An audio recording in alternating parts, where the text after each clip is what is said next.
ফিজিক্সের ফোর্থ চ্যাপ্টারে আমরা লাস্ট দিন নিউটনের যে 3টা ল, সেই 3টা ল এর যে থার্ড যেটা ছিল নিউটনস থার্ড ল, সেটা দেখছিলাম।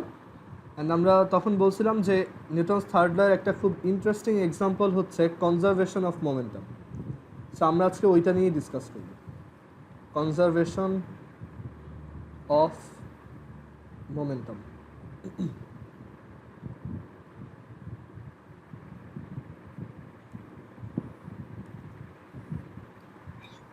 আচ্ছা, so conservation of momentum use করে আমরা কোন ধরনের ম্যাথ সলভ করতে পারি, আগে সেটা একটা এক্সাম্পল দেওয়া যাক।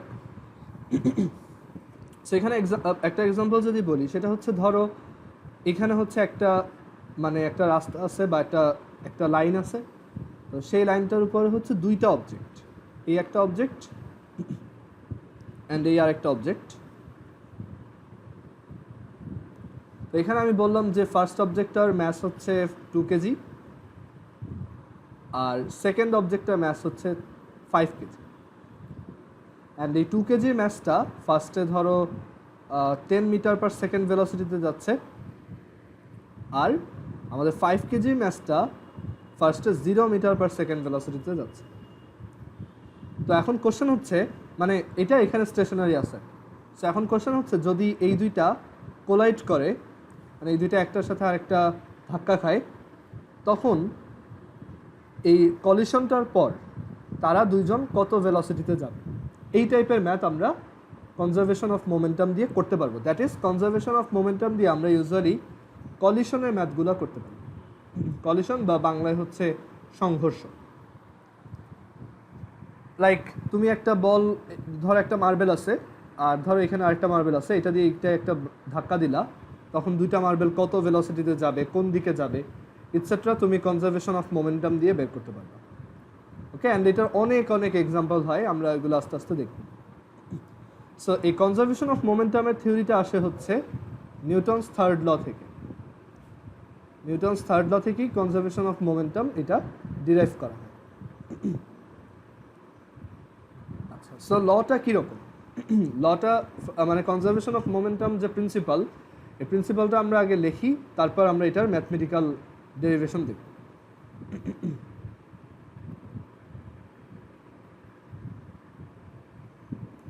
সেখানে লটা এরকম যে if no external force is applied, if no external force is applied on a system,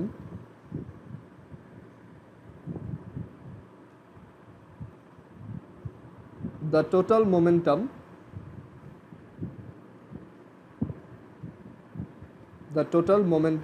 আমরা তো মোমেন্টাম বুঝি, মোমেন্টাম হচ্ছে mass times velocity। সেখানে বলছি যে if no external force is applied on a system, the total momentum of that system remains conserved. The total momentum of that system remains conserved. Conserved or constant আর কি একই কথা।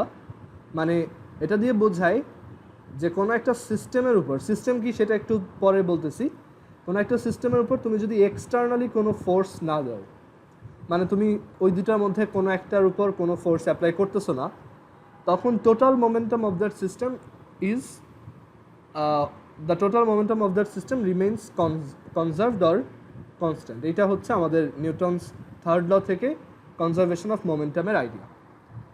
So এটা দিয়ে actually কী বোঝায় বা এটা কেন ট্রু সেটা আমরা দেখি, তাহলে এটা বুঝতে পারবো।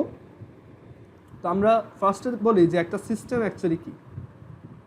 সিস্টেম, তো সিস্টেম হচ্ছে তুমি যেই সব অবজেক্ট নিয়ে এক্সপেরিমেন্ট করতেছো তাদের কালেকশনটাকে বলা হয় হচ্ছে সিস্টেম, তাদের যে গ্রুপটা সেটাকেই আমরা বলি সিস্টেম।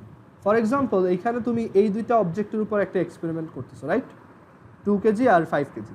এখানে প্রথমটা 10 মিটার পার সেকেন্ডে যাচ্ছে, পরেরটা stationery.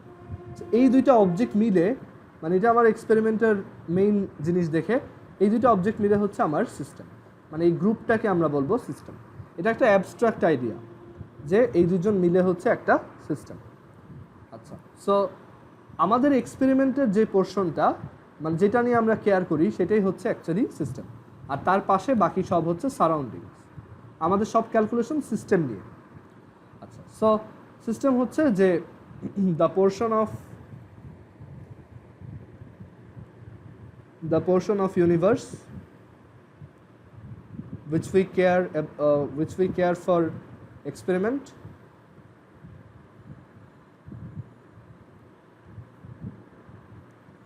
is called a system. So একটা মানে যতটুক নিয়ে আমি আমার এক্সপেরিমেন্টটা করব সেটাই হচ্ছে সিস্টেম। তো এখানে বলছে যে একটা সিস্টেম, যেমন এটা একটা 2 বডি সিস্টেম, মানে এখানে 2টা অবজেক্ট আছে। যদি 3টা থাকতো 3 বডি সিস্টেম বলতাম। ওকে, একটা অবজেক্ট থাকলে একটা বডি, 1 বডি সিস্টেম। সো কোনো একটা সিস্টেমের উপর আমি যদি কোনো এক্সটার্নাল ফোর্স না দিই, দ্যাট ইজ এই সিস্টেমের উপর যে ভিতরে যে অবজেক্টগুলো আছে তারা নিজেদের মতো কাজ করতেছে। আমি বাইরে থেকে কোনো ধরনের ইন্টারফিয়ারেন্স করতেছি না, মানে আমি বাইরে থেকে ধরো একটাকে একটু ধাক্কা দিয়ে দিলাম, এই কাজটা করতেছি না। সো একটা সিস্টেমের উপর যখন বাইরের কোনো ফোর্স অ্যাপ্লাই করা হয় না, তখন তাদের যে টোটাল মোমেন্টাম সেটা অলওয়েজ সেম থাকে। মানে যেমন এইখানে মোমেন্টাম এখন রাইট নাও কত, এই অবজেক্টের মোমেন্টাম কত, 2 কেজি আর 10 মিটার পার সেকেন্ড ভেলোসিটি, ওর মোমেন্টাম কত 20, আর এই অবজেক্টের মোমেন্টাম কত 0, 5 × 0। সো দুইটার সাম কত 20। সো এখানে আমি যদি ফার্দার কোনো ফোর্স না দিই, কোনো ধরনের ফোর্স এখানে অ্যাপ্লাই না করি এই দুইটা অবজেক্টের যে কোনো একটার উপর, তাহলে এই ওদের টোটাল যে মোমেন্টাম এটা 20 থাকবে, তারা নিজেদের মধ্যে ধাক্কা খাক বা যাই হোক। বুঝতে পারছো? তো এটাই হচ্ছে তোমার কনজারভেশন অফ মোমেন্টাম। এটা রিজনটা আমরা এখন দেখব যে নিউটনস থার্ড ল থেকে এটা কীভাবে প্রুফ করা যায়। সো আমরা পরের পেজে আসি। আমরা দেখব যে কিভাবে একটা সিস্টেমের মোমেন্টাম হচ্ছে কনজার্ভ থাকে। সো আমরা আমাদের সেই এক্সাম্পলটাই দেখব যে এখানে একটা লাইনের উপর 2টা অবজেক্ট মুভ করতেছে। এটা একটা অবজেক্ট, মানে আমরা এখানে একটা কলিশন সিচুয়েশন চিন্তা করব। একটা অবজেক্ট আর একটা অবজেক্ট। আমি বললাম আমাদের এই অবজেক্টটার ম্যাস হচ্ছে m1 আর তার ইনিশিয়াল ভেলোসিটি হচ্ছে টু দ্য রাইট u1, আর এই সেকেন্ড অবজেক্টটার ইনিশিয়াল ভেলোসিটি হচ্ছে u2 আর ম্যাস হচ্ছে m2। এটা হলো ইনিশিয়াল ভেলোসিটিটা টু দ্য রাইট। আচ্ছা বলো তো এই দুইটা অবজেক্টের মধ্যে কলিশনটা কোন কন্ডিশনে হবে? এই দুইটা অবজেক্টের মধ্যে কোন কন্ডিশনে এই প্রথম অবজেক্টটা সেকেন্ড অবজেক্টটাকে গিয়ে ধাক্কা দিবে? সেটা হচ্ছে প্রথম অবজেক্টের ইনিশিয়াল ভেলোসিটিটা সেকেন্ডটা থেকে বেশি। আদারওয়াইজ কিন্তু এটা যদি জোরে চলতো তাহলে এটা কিন্তু অনেক জোরে চলে যেত, ঠিক আছে, ধাক্কা খাইতো না। সো এখানে আমাদের কন্ডিশনটা হচ্ছে u1 greater than u2 for collision. এটা হচ্ছে কন্ডিশন। আচ্ছা এখন আমাদের এই যে কলিশনটা হওয়ার মানে কলিশনটা যখন হবে, আমি অ্যাজিউম করলাম ঠিক এই পজিশনে হচ্ছে কলিশনটা হচ্ছে, এই জায়গায়, মানে এই জায়গায় গিয়ে একটা আরেকটাকে ধাক্কা দিচ্ছে, টাচ করছে আর কি। তো এইখানে এই অবজেক্টটার একটা কপি এই জায়গায় ক্রিয়েট হবে, মানে এই জায়গায় থাকবে, আর এখানে এই অবজেক্টটারও একটা কপি আছে, মানে এই যে ধাক্কাটা কেবল লাগতেছে, মানে এই জায়গায় কলিশন হচ্ছে, এটা হচ্ছে কলিশন পজিশন।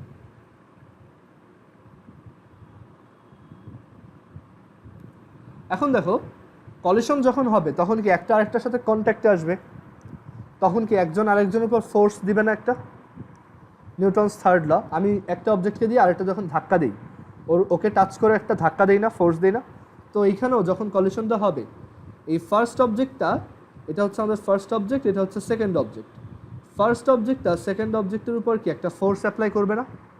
তো এই ফোর্সটাকে আমি নাম দিলাম F1,2, মানে F1,2 মানে হচ্ছে force applied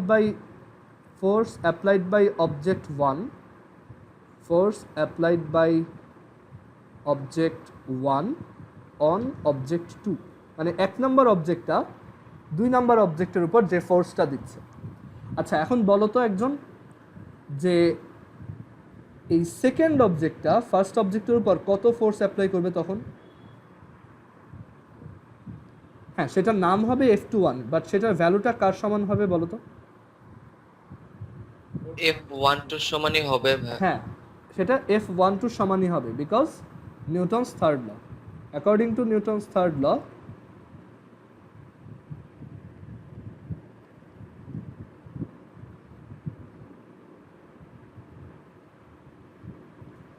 according to Newton's third law, the action force, the action, আচ্ছা কোনটা অ্যাকশন কোনটা রিয়াকশন এটা কিন্তু অ্যাকচুয়ালি ম্যাটার করে না, তুমি যে কোনো একটাকে অ্যাকশন বলতে পারো, অন্যটাকে রিয়াকশন বলতে পারো। তো এখানে এটা হচ্ছে the action force applied on 2/1 is equal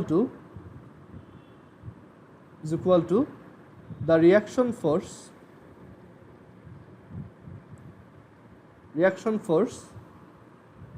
applied on 1/2. So Newton's third law থেকে আমরা বলতে পারি এখানে যখন কলিশনটা হবে তখন এই যে ফার্স্ট অবজেক্টটা যে সেকেন্ড অবজেক্টের উপর একটা ফোর্স দিচ্ছে, যেটাকে আমরা F12 বলতেছি, তো ওই ফোর্সটা ইকুয়াল হবে এই সেকেন্ড অবজেক্টটা ফার্স্ট অবজেক্টের উপর যেই ফোর্স অ্যাপ্লাই করবে সেটা F21. F21 হচ্ছে force applied on object 1, force applied on object 1 by object 2. So এটা সেম হবে, রাইট, নিউটনস থার্ড ল। এখন এখান থেকে তাহলে বলা যায় F1,2 ইকুয়ালস F, না না ঠিকই আছে, দেখো সেম, না না এটা বাই অবজেক্ট 1, এটা অন অবজেক্ট 1, এটা একটু উল্টায় লিখছি। আচ্ছা, F1,2 ইজ ইকুয়াল টু হচ্ছে F2,1।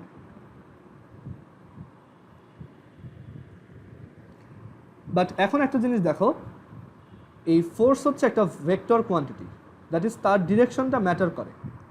একটা অবজেক্টকে রাইট সাইডে ফোর্স দেওয়া যে কথা, লেফট সাইডে ফোর্স দেওয়া ডিফারেন্ট কথা, কারণ রাইট দিকে ফোর্স দিলে এটা রাইট দিকে যাবে, আর লেফট দিকে ফোর্স দিলে এটা লেফট দিকে যাবে।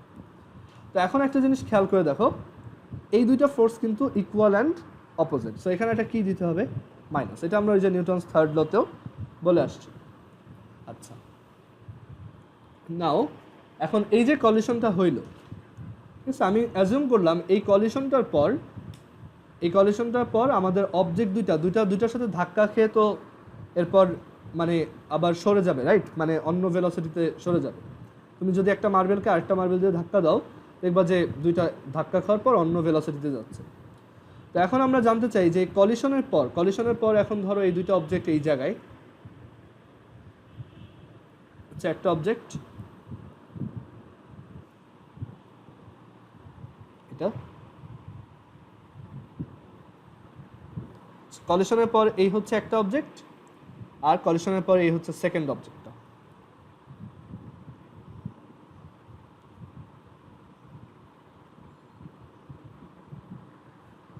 সো আমরা জানতে চাই যে এই কলিশনের পর দুইটা কত ভেলোসিটিতে যাবে, এটাই হচ্ছে আমাদের মেইন টাস্ক, যে ওদের তাহলে কলিশনের পর ফাইনাল ভেলোসিটিগুলো কত। যেটা হচ্ছে V1, আমি অ্যাজিউম করলাম এটা ওর মানে কলিশনের পর ফাইনালটা হচ্ছে V1, V দিয়ে আমরা ইউজুয়ালি ফাইনাল ভেলোসিটি বুঝাই, সেটা হচ্ছে ফাইনাল ভেলোসিটি অফ অবজেক্ট 1, আর এটার ম্যাস হচ্ছে M2, অ্যান্ড আমি অ্যাজিউম করলাম এটার ভেলোসিটি হয়েছে V2, যে এটার ফাইনাল ভেলোসিটি হচ্ছে V2। আমাদের টাস্ক হচ্ছে এই V1 V2 আর U1 U2 এর মধ্যে একটা রিলেশন এস্টাবলিশ করা। এখন এই পর্যন্ত কারো কোনো কোশ্চেন আছে কিনা? যদি থাকে জিজ্ঞেস করতে পারো। আচ্ছা, সো এখানে একটু লেখো যে এটা হচ্ছে বিফোর কলিশন, এটা হচ্ছে মানে কলিশন মোমেন্টটা, আর এটা হচ্ছে আফটার কলিশন।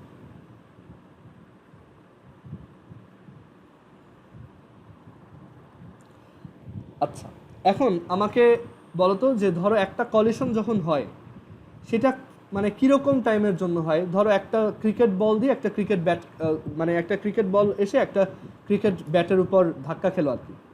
সো এটা এই জিনিসটা কতক্ষণের জন্য হয়? খুবই স্মল টাইমের জন্য না? লাইক মানে ধরো একটা অবজেক্ট গিয়ে আরেকটাকে ধাক্কা দিল, খুব স্মল অ্যামাউন্ট অফ টাইমের জন্য এটা হয় না, মানে like millisecond or nanosecond. So আমরা বলতে পারি এই যে কলিশনটা এখানে হচ্ছে এটা খুবই কম একটা টাইমের জন্য হইতেছে। বেশি টাইমের জন্য হইতে পারে, সেটা সমস্যা না। তো আমি ধরলাম যে সেই টাইমটা হচ্ছে ডেলটি, ঠিক আছে? এই যে টাইমটা মানে এই যে কলিশনটা হইতে যে টাইম লাগতেছে সেই টাইমটা হচ্ছে ডেলটি, বা শুধু টি বলতে পারো, আমরা ডেলটি না বলি, তোমাদের জন্য একটু কনফিউজিং হতে পারে। ধরো জাস্ট টি সেকেন্ড, মানে এই কলিশনটা হইতে টি সেকেন্ড টাইম লাগবে, সেটা হইতে পারে 1 মিলি সেকেন্ড। একটা অবজেক্ট এসে আরেকটার সাথে ধাক্কা খেলো 1 মিলি সেকেন্ডের জন্য, খেয়েই আবার ধাক্কাটা খেয়েই আবার ছড়িয়ে গেল, মানে দুইটা অন্য ভেলোসিটিতে যাওয়া শুরু করলো। আচ্ছা, এখন একটু চিন্তা করে দেখো যে এইখানে এই যে ফার্স্ট অবজেক্ট, আমরা পরের পেজে আসি, যে ফার্স্ট অবজেক্টের উপর কি হচ্ছে অ্যাকচুয়ালি। ফার্স্ট অবজেক্টটাকে যদি এখানে ড্র করি, হচ্ছে আমাদের ফার্স্ট অবজেক্ট, তো তার ইনিশিয়াল ভেলোসিটি ছিল u1। যখন কলিশন হইছে তখন ওর উপর অ্যাপ্লাইড ফোর্সটা কত ছিল এবং কোন দিকে ছিল বলো তো? এই যে m1, ওর উপর অ্যাপ্লাইড ফোর্সটা কলিশনের মোমেন্টে কোন দিকে ছিল? টু দ্য লেফট, এদিকে, রাইট? আর সেটা কত ছিল? আমরা বলছিলাম f2,1। কতক্ষণের জন্য? t। আর এই ফোর্সটা অ্যাপ্লাই হয়েছে দেখেই কিন্তু একটা অবজেক্টের উপর যদি ফোর্স অ্যাপ্লাই না হয় তার কি ভেলোসিটি চেঞ্জ হয়? না, কারণ ফোর্স না থাকলে অ্যাক্সেলারেশনও নাই, সো তার ভেলোসিটি তখন সেম থাকে। মানে এটাই হচ্ছে নিউটনস ফার্স্ট ল। বাট এখানে ফোর্স অ্যাপ্লাইড হচ্ছে, তার মানে কি এই ভেলোসিটিটা কি সেম থাকবে? আর না। সো সেইটাই চেঞ্জ হয়ে এখন কি একটু কমে যাওয়ার কথা না? সো সেটাই এখন চেঞ্জ হয়ে কত হয়েছে আফটার কলিশন, সেটাকে আমরা কি নাম দিছি? v1। সো আমি অ্যাজিউম করলাম ওইটা হচ্ছে v1। তাহলে বলো তো u1, t, f21 আর v, এইগুলোর মধ্যে কি কানেকশন আছে বলো তো?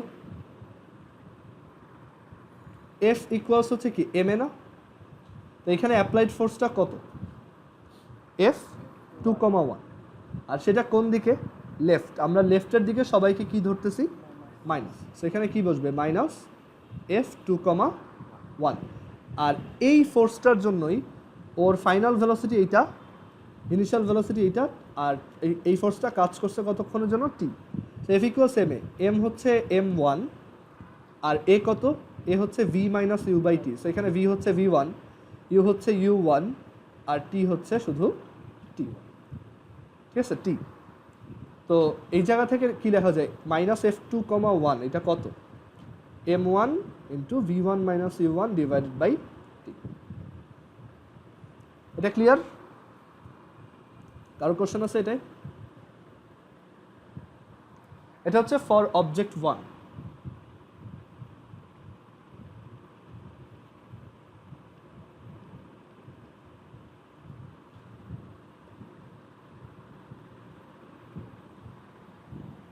আচ্ছা, সিমিলারলি আমরা সেকেন্ড অবজেক্টের জন্য এটা লিখতে পারি।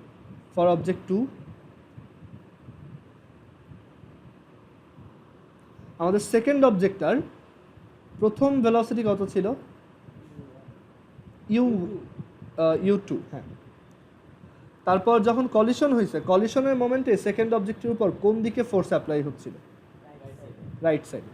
সেটা হচ্ছে ওই যে force applied by object 1 on object 2, সেটা হচ্ছে f1,2। কতক্ষণ ধরে হয়েছে সেটা? t। অ্যান্ড কলিশনের পর আমাদের সেকেন্ড অবজেক্টের ভেলোসিটি কত হয়ে গেছে? সেটা হচ্ছে v2 হয়েছে, রাইট? তো এখান থেকে বলো, এখানে আবার similarly f equals m a, right? আমার f কত? f1,2, অ্যান্ড এটা positive because it is acting to the right, ডান দিকে কাজ করতেছে, ইকুয়ালস ম্যাস টাইমস অ্যাক্সেলারেশন। আমাদের এখানে অ্যাক্সেলারেশন কত? ফাইনাল হচ্ছে v2, ইনিশিয়াল হচ্ছে u2 আর টাইম হচ্ছে t। সো এটা হচ্ছে v2 minus u2 divided by t। So এটা আমাদের ইকুয়েশন 2। কারো কোশ্চেন আছে এখানে? সেটা একটু তুলে নাও।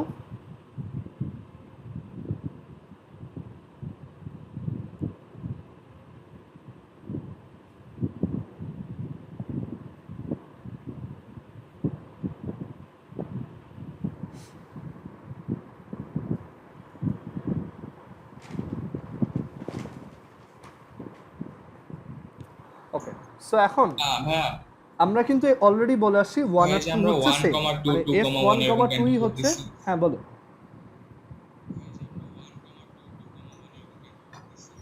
এটা জাস্ট একটা নোটেশন, মানে এটা দিয়ে আমি বুঝাচ্ছি এই ফোর্সটা অবজেক্ট 2 এর মাধ্যমে 1 এর উপর অ্যাপ্লাইড হচ্ছে, f2, 1 মানে হচ্ছে এটা।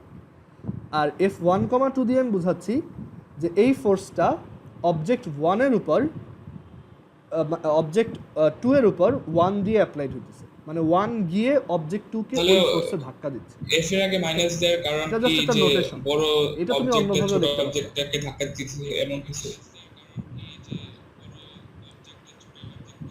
না, এটা বলে আসছিলাম যে এটা হচ্ছে অ্যাকচুয়ালি এইটার আগে মাইনাস দিছি বিকজ এটা লেফট দিকে কাজ করতেছে।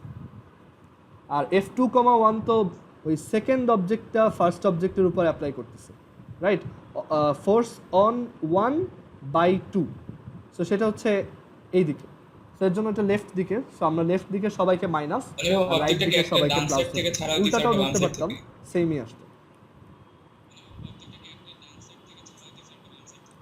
না, এখানে হচ্ছে কি দুইটাই একসাথে ছাড়ছি, একই দিকে যাচ্ছে, যদি একটা ডান দিক থেকেও আসতো সমস্যা হইতো না, বাট এখানে আমি বলে দিছি u1 হচ্ছে greater than u2, so eventually m1 আর m2 একসময় কোলাইড করবেই যদি v1 u1 যদি u2 থেকে বড় হয়, রাইট?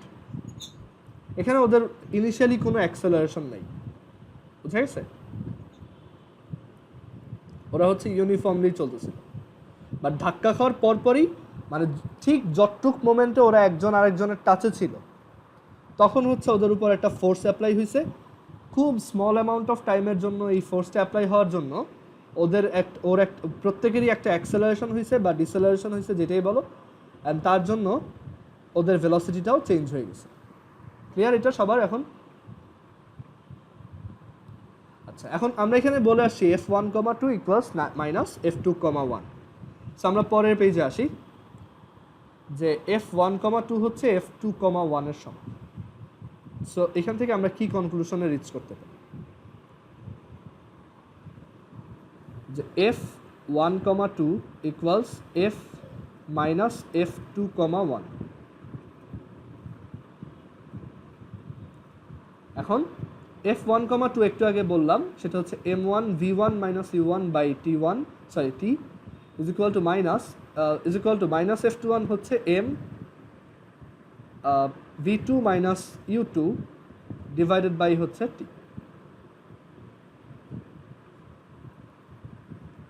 ওকে, আচ্ছা এখন একটা জিনিস একটু বলি, আচ্ছা দাঁড়াও এটা ক্লোজ করে দিই।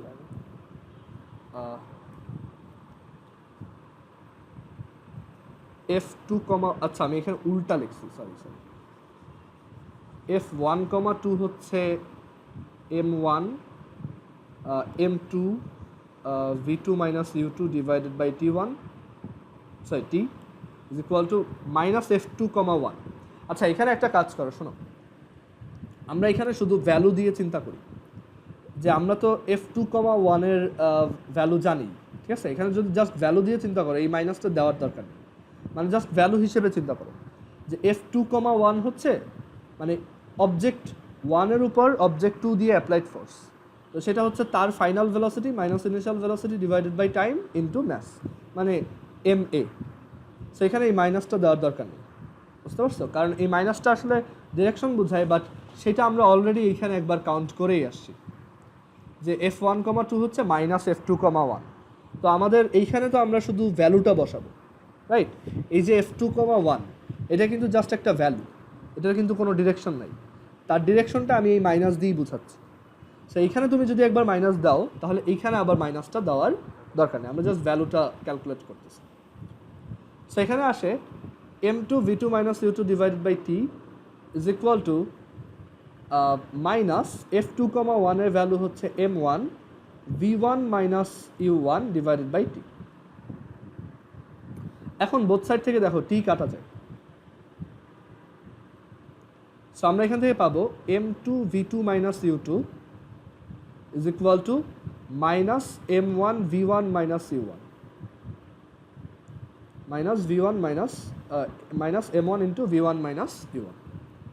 অ্যান্ড এবার তুমি সাইড চেঞ্জ করো, সব ভিওয়ালা টার্মগুলোকে এক পাশে রাখো আর সব ইউওয়ালা টার্মগুলোকে এক পাশে রাখো। সেখানে আমরা পাবো m2 v2 minus m2 u2 is equal to minus m1 v1 plus m1 u1। So সবাইকে এক সাইডে আনলে আমরা পাবো, দেখো u1 এর টার্মগুলো এক পাশে আনো, m1 u1 plus m2 u2, আর v এর টার্মগুলো এক পাশে আনো, তাহলে আমরা পাবো m2 v2 m1 v1 plus m2 v2। এইটাই হচ্ছে আমাদের মোমেন্টাম কনজারভেশন ল এর স্টেটমেন্ট।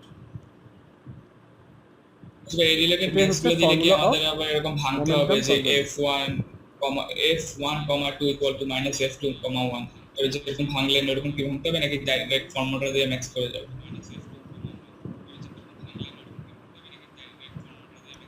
হ্যাঁ, আমরা ডিরেক্ট ফর্মুলাটা ইউজ করব, ঠিক আছে? একটু পরে আমরা এগুলো দেখব, আমাদের ডেরিভেশনটা জাস্ট জানার জন্য, বাট ম্যাথ করার সময় আমরা ডিরেক্টলি এটা ইউজ করব।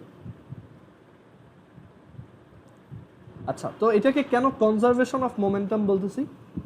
কারণ দেখো একটা জিনিস খেয়াল করে দেখো, কলিশনের আগে এটা ছিল আমাদের ফার্স্ট অবজেক্ট, এটা ছিল সেকেন্ড অবজেক্ট। কলিশনের আগে এটার ম্যাস ছিল কত? m1, এটার ম্যাস ছিল m2, এটার ভেলোসিটি কত ছিল? u1, এটার ভেলোসিটি u2। তাহলে কলিশনের আগে ফার্স্ট অবজেক্টের মোমেন্টাম কত? m1 u1, right? Mass into velocity. আর কলিশনের আগে সেকেন্ড অবজেক্টের মোমেন্টাম কত? m2 u2। So total momentum কত কনজারভেশনের মানে কলিশনের আগে? m1 u1 plus m2 u2। এটা হচ্ছে total momentum of our system before collision.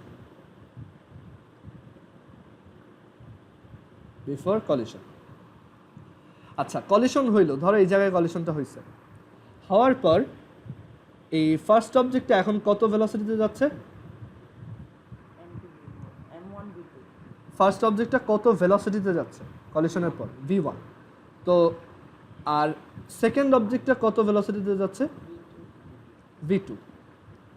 So এখানে ফার্স্ট অবজেক্টের আফটার কলিশন মোমেন্টাম কত?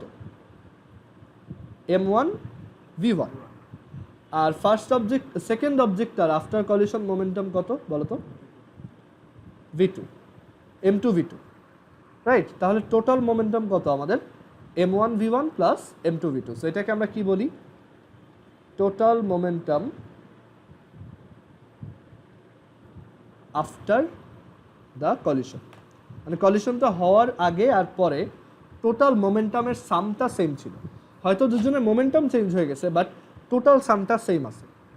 আর এখানে আমি কিন্তু বাইরে থেকে কোনো ফোর্স দিইনি, রাইট? আমি কাউকে কোনো ধাক্কা দিইনি, ওরা নিজেরাই নিজেদের মধ্যে ধাক্কাধাক্কি করছে। সো এর জন্য আমরা বলি যে এখানে ওই কলিশন হওয়ার সময় ফার্স্ট অবজেক্ট সেকেন্ড অবজেক্টকে ধাক্কা দিচ্ছে, সেকেন্ড অবজেক্ট ফার্স্ট অবজেক্টকে ধাক্কা দিচ্ছে, বাট আমরা বাইরে থেকে কোনো এক্সটার্নাল ফোর্স দিইনি। সো এর জন্য মোমেন্টামটা কনজার্ভড। অ্যান্ড দেখো এইটা কিন্তু তাই, এই যে লেফট সাইডে এটা হচ্ছে total momentum before collision, total momentum before collision is equal two total momentum after collision. So এর জন্য আমরা বলি যে মোমেন্টামটা কনজার্ভড অর কনস্ট্যান্ট থাকে একটা সিস্টেমের। টোটাল মোমেন্টাম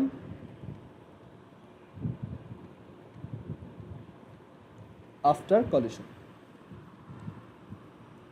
সো এটাই বোঝায় যে কেন একটা সিস্টেমের উপর তুমি যদি বাইরে থেকে কোনো ফোর্স না দাও তাহলে সেটার মোমেন্টামটা হচ্ছে অলওয়েজ কনজার্ভ থাকবে।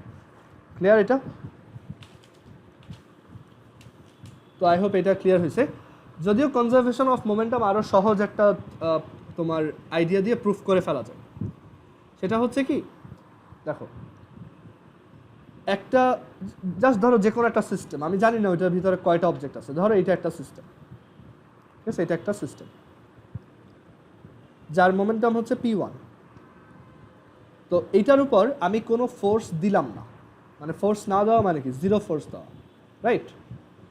সো ফোর্সের ডেফিনেশন কি? ধরো আমি ওই জিরো ফোর্সটাই টি সেকেন্ড ধরে দিচ্ছি, মানে আসলে কোনো ফোর্সই দিচ্ছে না। সো ফোর্সের ডেফিনেশন কি? মোমেন্টাম চেঞ্জ ডিভাইডেড বাই টাইমের চেঞ্জ, রাইট? সো এখানে আমার ফাইনাল মোমেন্টাম যদি p2 হয় আর ইনিশিয়াল মোমেন্টাম যদি p1 হয়, আর টাইম কতটুক টি টাইম ধরে ফোর্সটা কাজ করছে, বাট ফোর্সটা কত আসলে? জিরো। তাহলে এখান থেকে তুমি কি পাবা? p2 minus p1 equals zero পাবা না? তাহলে p2 ইকুয়ালস কত? p1। তাহলে এটা কি ইন্ডিকেট করতেছে? যে আমি যদি কোনো ফোর্স না দিই তাহলে মোমেন্টাম সবসময় সেমই থাকতেছে। বুঝা গেছে?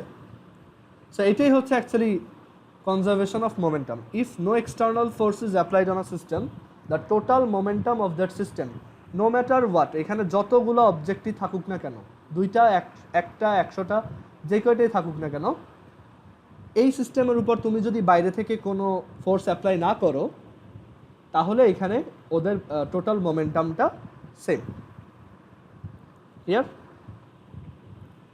আচ্ছা, সো এটা একটা খুব ইন্টারেস্টিং এক্সাম্পল যে ধরো তো একটা গাড়ির মধ্যে কয়েকটা মানুষকে দিলাম, তো বললাম যে তোমরা এই গাড়ির মধ্যে মারামারি করো বা গাড়ির ভিতর যতভাবে পারো ধাক্কাধাক্কি করো। ওরা নিজেদের ভিতরে, ওই যে ভিতরে যতই ধাক্কাধাক্কি করুক না কেন, ওই গাড়িটা কিন্তু সামনে আগাবে না। ওকে? কারণ কি? Momentum conservation. কারণ ওই গাড়িটার ভিতরে যে মানুষগুলো আছে ওরা সবাই মিলে, ওই গাড়িটা সহ ওরা কি একটা সিস্টেম। তো আমি তো বাইরে থেকে কোনো ফোর্স দিচ্ছি না, তাহলে ওই গাড়ির ভিতরে মানুষগুলো যতই নিজেদের মধ্যে মারামারি করুক, বাইরে থেকে যেহেতু কোনো ফোর্স দিচ্ছি না, ওভারঅল মোমেন্টামটা কি থাকবে? সেম। সো একদম শুরুতে মারামারি শুরু করার আগে সবাই কি চুপচাপ বসেছিল না? তখন আমার পুরো সিস্টেমটার মোমেন্টাম কত ছিল? ওই গাড়িটা যদি দাঁড়ায় থাকে এক জায়গায়, জিরো, তাই না? গাড়িটা তো মুভ করতেছে না। এখন যদি সাডেনলি সবাই ভিতরে ধাক্কাধাক্কি শুরু করে, তখনও টোটাল মোমেন্টাম কতই থাকবে? আলটিমেটলি জিরোই থাকবে। ঠিক আছে? এটাই হচ্ছে মোমেন্টাম কনজারভেশন। ঠিক আছে? সো আই হোপ বোঝা গেছে এটা। এরকম আরও অনেক ইন্টারেস্টিং এক্সাম্পল আছে কনজারভেশন অফ মোমেন্টামের, যে কোনো কলিশন হোক, মোমেন্টাম অলওয়েজ কনজার্ভ থাকবে। এটা একটা ইউনিভার্সাল ল, মানে এটা সব সময় কাজ করবে। ঠিক আছে? অ্যান্ড এই কনজারভেশন অফ মোমেন্টাম প্রিন্সিপাল কাজে লাগাই রকেট লঞ্চ করা হয়। রকেট কিন্তু এই সেম প্রিন্সিপালেই চলে, যে রকেট হচ্ছে ফিউয়েল বার্ন করে ওর এক্সস্ট দিয়ে যখন বের করে দেয়, ওইটার জন্য, মানে ওর মোমেন্টামটা কনজার্ভ রাখার জন্যই ওকে আস্তে আস্তে সামনের দিকে যায়। বুঝা গেছে? তারপর ধরো তোমার যদি একটা হ্যান্ড শাওয়ার থাকে, সেটা তুমি যখন প্রেস করবা দেখবা যে তোমার হাত কিন্তু পিছে চলে আসতেছে। তারপর তুমি একটা গান থেকে একটা বুলেট ফায়ার করলা, দেখবা বুলেটটা সামনে যাওয়ার সময় গানটা একটু পিছনে চলে আসে, তাই না? একটা ফায়ার করলে এরকম হয় না, মানে পিছনে চলে আসে না একটু গানটা?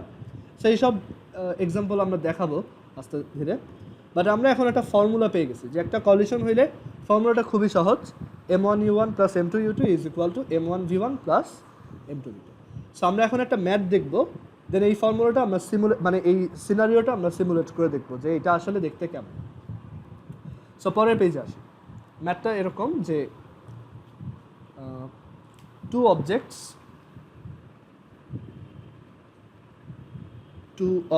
of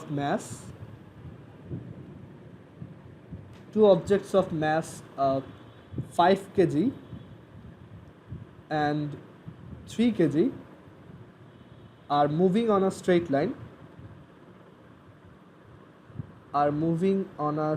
line in the same direction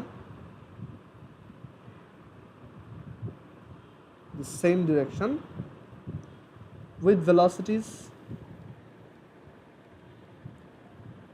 velocities 8 meters per second and 4 meters per second. If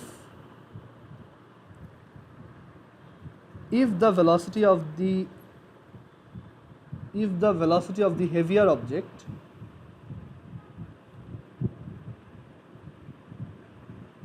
becomes 3 meter per second after collision,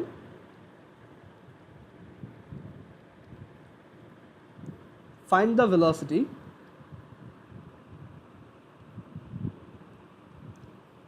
of the lighter object.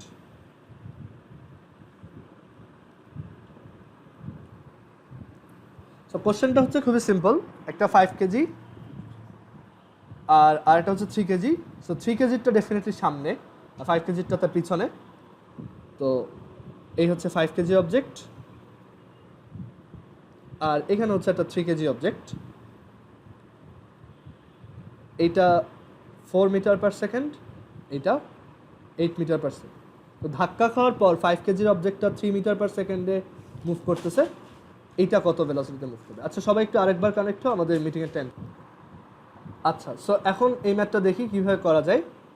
So ওরা হচ্ছে এভাবে একটা লাইনে মুভ করতেছে।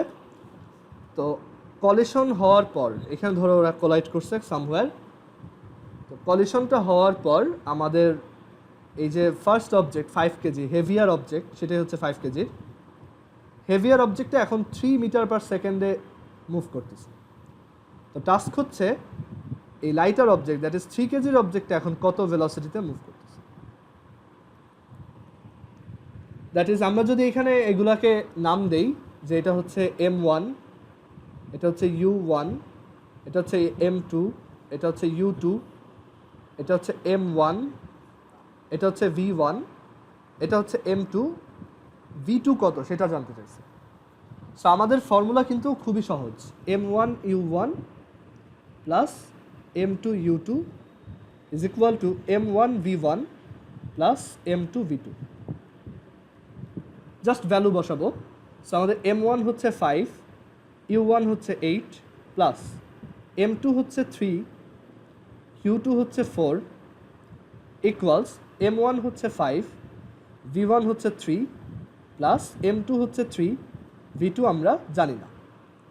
সো এখন এটা কীভাবে সলভ করবো দেখো, ক্যালকুলেটর এটা ডিরেক্টলি সলভ করা যায় এভাবে যে তুমি এইটা এভাবে লিখবা 5 ইন্টু 8 প্লাস 3 ইন্টু 4, দেন আলফা প্রেস করে এই যে এই বাটনটা ইকুয়াল এটা দিবা, দেন 5 ইন্টু 3 প্লাস 3 ইন্টু V2 বের করতে চাও, ওইটা আননোন, আননোনটাকে আমরা আলফা এক্স লিখব।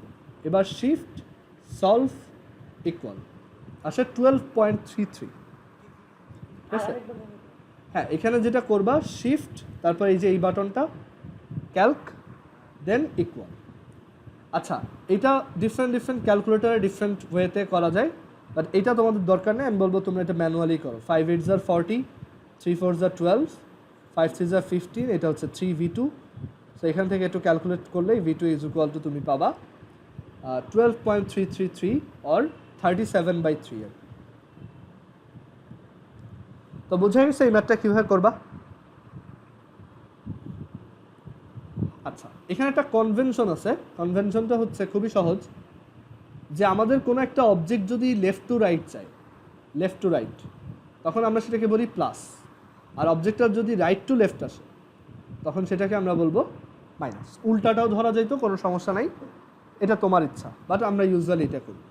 তো আমাদের অ্যান্সারটা যদি বাই চান্স মাইনাস আসতো, হ্যাঁ মানে V2 ভ্যালুটা যদি বাই চান্স মাইনাস আসতো, সেটা কি ইন্ডিকেট করতো? V2 ভ্যালুটা যদি বাই চান্স মাইনাস আসতো, এখানে তো প্লাস আসছে, যদি বাই চান্স মাইনাস আসতো সেটা কি ইন্ডিকেট করতো? যে এই অবজেক্টটা তাহলে কলিশনের পর এদিকে যাচ্ছে। ক্লিয়ার? আবার ধরো এই যে এই অবজেক্টটা যদি রাইট দিকে 4 মিটার পার সেকেন্ডে না গিয়ে রাইট থেকে লেফটের দিকে 4 মিটার পার সেকেন্ডে আসতো, তখন আমি কিন্তু এইখানে মাইনাস লিখতাম। ঠিক আছে, তো এই কনভেনশনগুলো আমরা একটু মনে রাখবো। আমরা অনেক ম্যাথ দেখবো এটা রিলেটেড, সেটা প্রবলেম হবে না। আমরা এখন এটা একটু সিমুলেট করে দেখি। তার মানে আমরা বুঝলাম যে এটা ফার্স্টে 8 মিটার পার সেকেন্ডে যাচ্ছিল, এইটা 4 মিটার পার সেকেন্ডে যাচ্ছিল, তারপর কলিশন হওয়ার পরে এটা 3 আর এটা 37/3। দেখি এটা দেখতে কেমন হয়।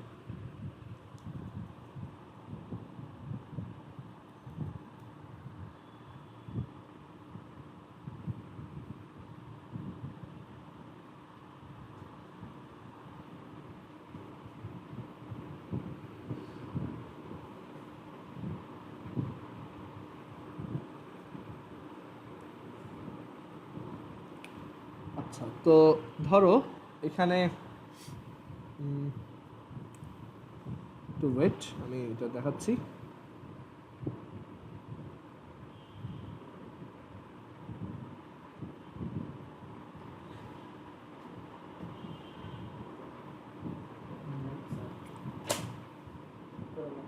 একটু ওয়েট।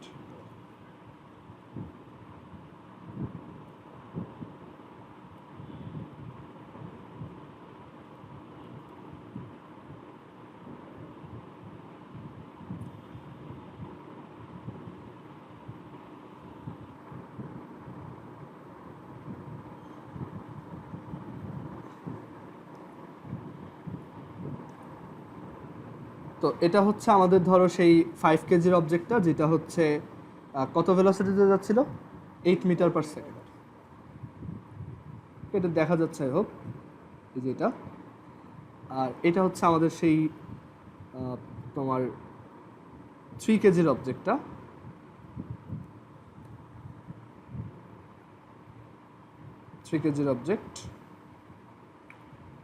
যেটা কিনা, আচ্ছা একটু দাঁড়াও,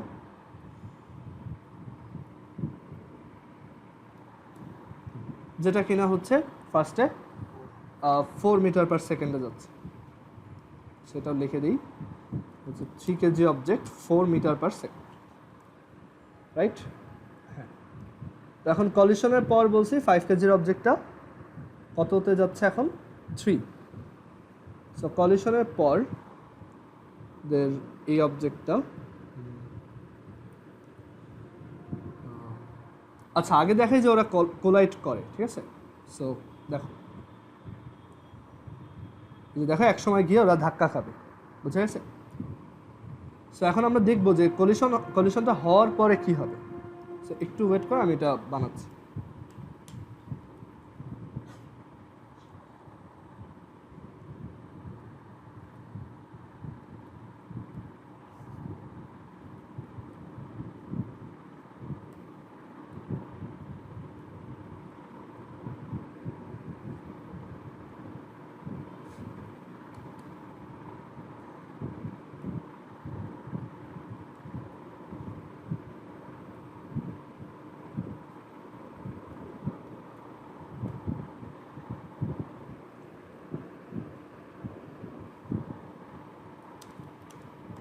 সো আমাদের 5 কেজি অবজেক্টটা এরপর হচ্ছে 3 মিটার পার সেকেন্ডে যাবে। সো এটা জাস্ট দেখো, এটা তোমাদের কীভাবে বানাচ্ছে ওইটা বুঝতে হবে না, জাস্ট দেখো। আর অন্যটা কত ভেলোসিটিতে যাবে বলছি, 37/3। 3 4 0 4 হচ্ছে 8। ওকে, আচ্ছা ফাইন। তো এখন এটা দেখা যাবে 3 কেজি 12.37/3 মিটার পার সেকেন্ড। আচ্ছা দেখি, সো এই যে ওদেরকে দিলাম, কোলাইড করলো, এরপর দেখো এই যে অন্য অবজেক্টটা অনেক দ্রুত চলে গেছে, ঠিক আছে? মানে ওদের ভিতরে একটা ধাক্কা খাওয়ার পর এই হেভি অবজেক্টটা, তুমি বুঝতেই পারো, একটা হেভি অবজেক্ট এসে যদি একটা লাইট অবজেক্টকে ধাক্কা দেয়, লাইট অবজেক্টটা কিন্তু অনেক জোরে চলে যাবে, রাইট? তো এখানেও তাই হচ্ছে, দেখো এই যে ধাক্কাটা দিল, ধাক্কা দেওয়ার পর ওই লাইট অবজেক্টটা অনেক দ্রুত চলে গেল, আর হেভি অবজেক্টটা আরও স্লো হয়ে গেল। আবার দেখো এই যে হেভিটা গিয়ে স্লো হয়ে গেল, আর ওই অন্যটা অনেক ফাস্ট চলে গেল, ঠিক আছে? সো এইটা হচ্ছে কলিশন। আমরা এটা টাইমটা যদি আর একটু কমাই দিই, তাহলে এটা একটু ভালো বুঝতে পারবা।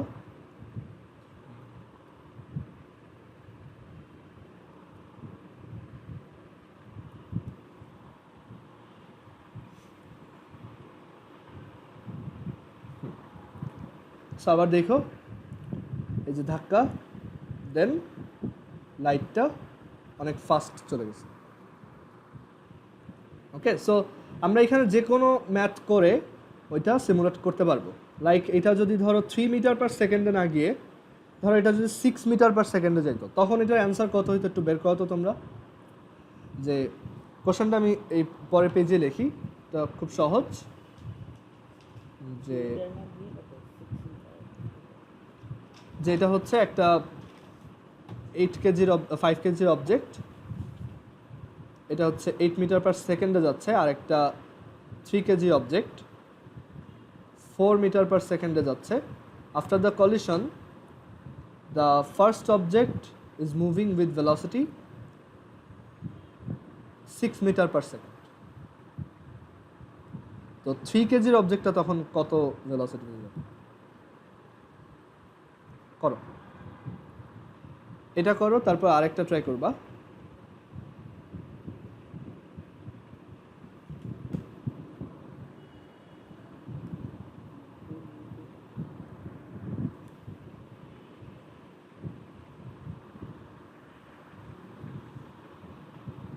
এটা আগে করো, তারপর এটা দেখো।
আচ্ছা, এটা বের করছো?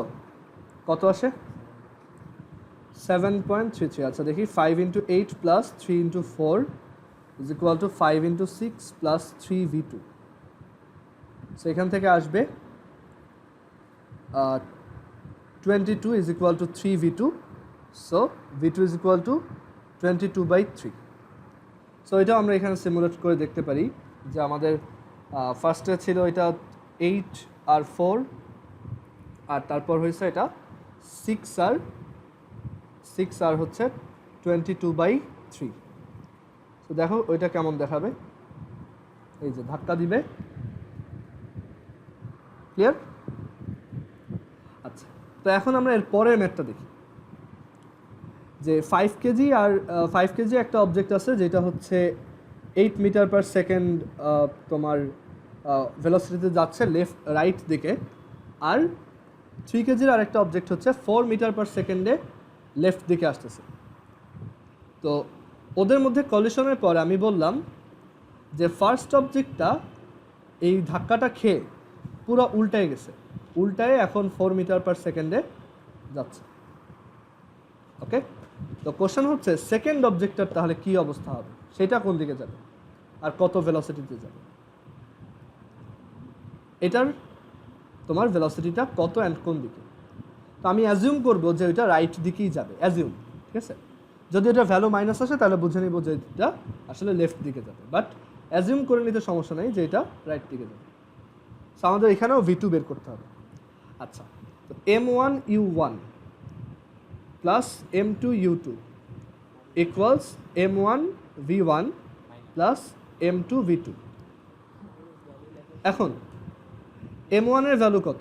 5, u1 8। এটা কোন দিকে কাজ করতেছে?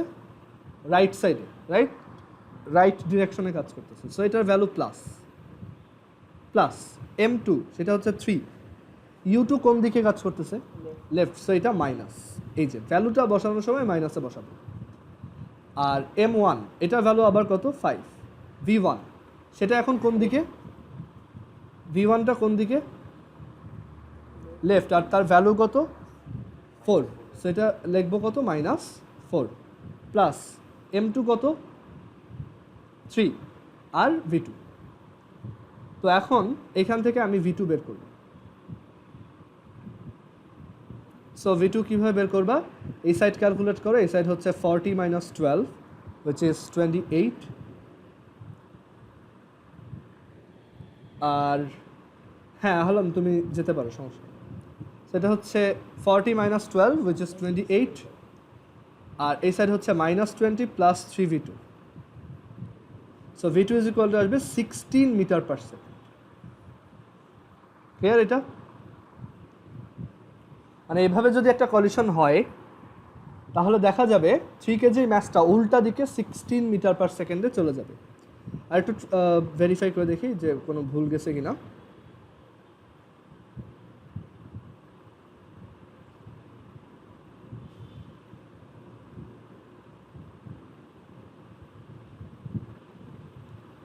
ক্লিয়ার?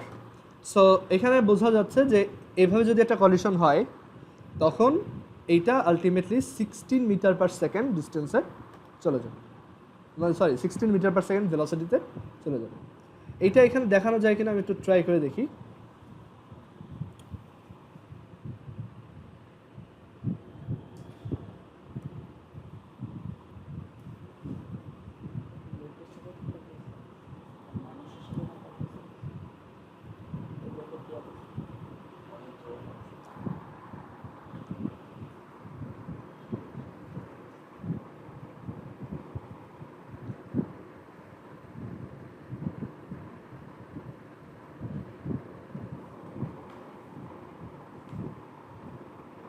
আচ্ছা, আরেকটা জিনিস, এখানে যেহেতু 16টা প্লাস আসছে তাই এটা বোঝায় যে ওই সেকেন্ড অবজেক্টটা রাইট দিকেই যাবে। ওকে,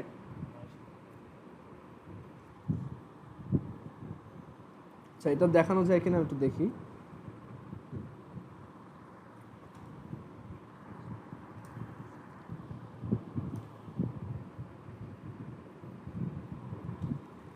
আচ্ছা দেখি,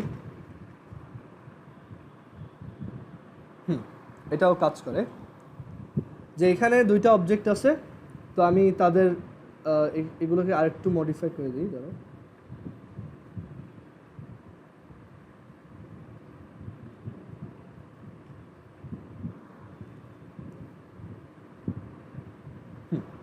সেখানে এই যে দুইটা অবজেক্ট, একটা 5 কেজি আর একটা 3 কেজি।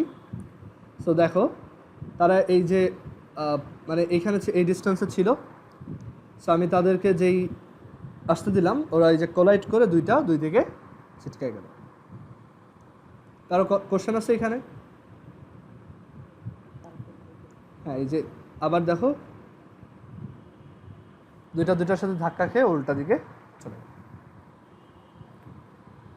সো কলিশনের যে কোনো ম্যাথ আমরা এখন করতে পারবো, সবগুলোর same idea, same formula, m1u1 plus m2u2 is equal two m1v1 plus m2v2। And এটা আমাদের ডে টু ডে লাইফে আমরা বারবার দেখি, সব জায়গাতেই এটা কিন্তু হয়। তুমি একটা দুইটা ফুটবল ধরো দুই দিক থেকে দুই ভেলোসিটিতে পাঠাইলা, দুইটার সাথে ধাক্কা খেয়ে এভাবে দুই দিকে চলে যাবে। দুইটা টেনিস বল বা একটা ফুটবল একটা টেনিস বল বা দুইটা গাড়ি ধরো কোলাইড করলো, তো সবই আসলে এই সেম একটা ল দিয়েই কাজ করে। সব collision just momentum conservation follow করে। ওকে, সো আজকে ফিজিক্স এই পর্যন্তই। কারো কি কোনো কোশ্চেন আছে যা পড়াইলাম? আমরা নেক্সট দিন এইটার উপর আরও অনেক টাইপের ম্যাথ দেখবো অ্যান্ড কয়েকটা থিওরিও দেখবো।